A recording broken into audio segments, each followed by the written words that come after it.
Hi, in this video I'm going to show you how we can bring objects to layouts. It's a wrong way to copy an object and paste it to layout because you disconnected layout and model. Best way is to go to the layout, then double click on layout and activate it, then Ctrl A to see your objects. Zoom in, okay,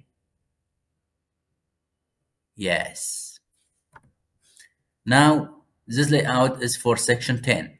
I have to find section 10. Okay, that is section 10. Good. Now,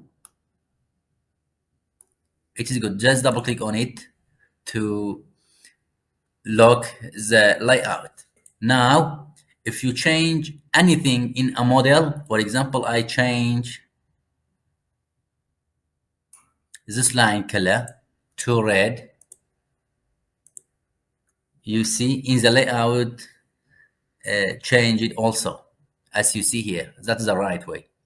If you found this video helpful, like it, leave a comment and subscribe. Have a nice time.